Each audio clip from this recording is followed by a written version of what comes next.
Hello student. Now the very important topic, law of chemical combination. You know there is a 5 types of law of chemical combination. The first one is what? Law of conservation of mass. So law of conservation of mass, it means what? The actual meaning is what? Mass is neither created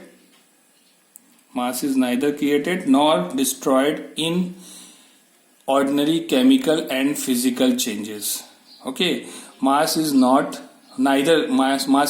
created nor destroyed. Yeah, this is a simple definition.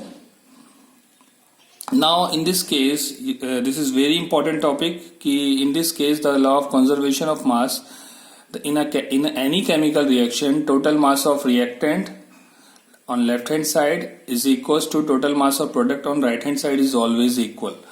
So this is very important, and suppose you have a numerical, then you apply this formula always in law of conservation of mass. Now how many grams of CO2 and grams of H2O are produced when 13 grams of C2H2 reacts with oxygen?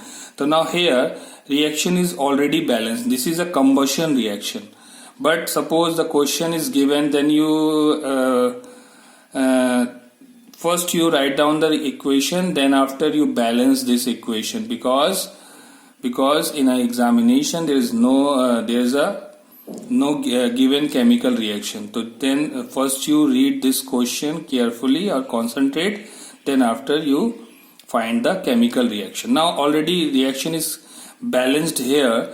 Now only 13 gram is there. So you know 13 gram is also only there. 13 grams of C2H2 is given. So now in this case 13 gram is there. So first you find the number of moles. The number of moles is equals to mass upon molar mass, and you know the molar mass, carbon is 12, atomic mass, and hydrogen is 2. So 12 into 2, 24, 26. So 13 by 26 it means 1 by 2, 0.5. Now here the coefficient of stoichiometric coefficient of C2H2 is 2. So 2 moles of C2H2 produce how many moles of CO2? 4 moles of CO2. Okay. So now you find for 1. So 1 moles of C2H2 produced, it means 4 by 2. So you find the 0.5 moles. So you find for 0.5 moles. So 4 by 2 into 0.5 means 1 by 2. It means 1 mole of CO2. So here you find 1 moles of CO2. Then again you apply the formula, number of moles of CO2 mass upon molar mass. So number of moles of CO2 is what? 1. And let you consider mass be X, and the molar mass of CO2 is what? Carbon is 12 and oxygen is 16. So 16 to the 32. 32 plus 12, 44. So now here the mass of CO2 is 44. So then you put the value of the here 44 gram. Now again you find the mass of H2O. So again 2 moles of C2H2. Yeah, here's a 2 moles of C2H2 and here's a 2 moles of H2O. So 2 moles of C2H2 produce 2 moles of H2O. So for 1, so 2 divided by 1, it means 1 moles of H2O. So now here 0.5 moles, yeah, 0.5 moles of C2H2 is there na. So then you apply 0.5 moles of C2H2 produced. So then 1 into 0.5 means 1 by 2. Here the 1 by 2, it means what? 0.5. So again you find the number of moles of H2O mass upon molar mass. So number of moles of H2O is what? 1 by 2, it means 0.5. So you find the mass, and the molar mass of water, you know there's a 18. So just cross multiplies there. The mass 18 by 2, it means 9 gram. So just put the value of 9 gram here. So you find the total mass of the product. Now here oxygen mass is not given. So 13, 44 and 9 is given. So then you apply this formula, total mass of reactant is equals to total mass of product. So total mass of reactant 13 plus X, and total mass of product is 44 and 9. Then 13 plus X and 44 plus 9 is 53. Then X is equals to 53 minus 13 is 40. Now check. 13 plus 40 is what? 53. 44 plus 9, 53. It means total mass of reactant is equals to total mass of product. Now the next is what? The second topic is law of definite proportion. So now what is the law of definite? Definite means constant proportion or equivalent proportion. in a pure substance, suppose you have a pure substance, the elements are always present in the same definite proportion by mass. It means suppose you have 2 or 3 experiments, then the ratio of that elements is always same in the ratio, okay, or proportion. So now I have a one question for this method. In first experiment, देखो, here is a first experiment. 0.243 gram of magnesium on burning with oxygen yield 0.403 gram of magnesium oxide. So now here the experiment number 1. So first you find the experiment 1.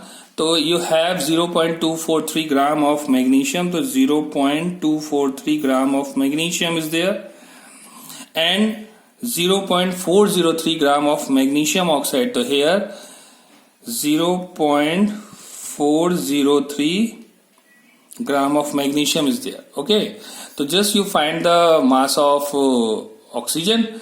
So you know this is a large value and this is a small value. So then you minus 0.403 minus 0.243. Okay, just minus this 0.403 minus 0.243, 330, 10, 4, 6, 3, 2, 1. It means 0.160. It means 0.160 gram of oxygen is there. So now the next, in another experiment, 0.182 gram of magnesium. So again experiment 2, 0.182 gram of magnesium is there. On burning with oxygen yield 0.302. Again 0.302 gram of magnesium oxide is there. So then again same concept, 0.302 minus 0.182.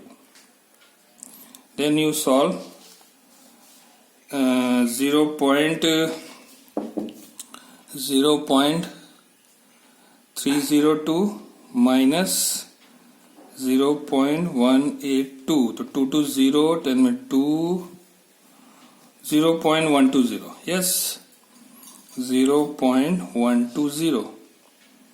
Okay, now in first experiment,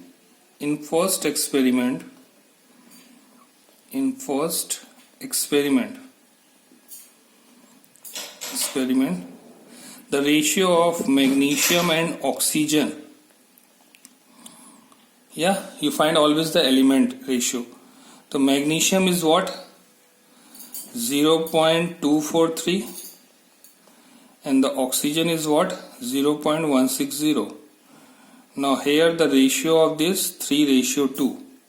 Yeah, 3 divided by 2, it means 3:2. And suppose now you have another experiment. It means second experiment is there. Second experiment, so same the concept is there. Magnesium and oxygen ratio is there.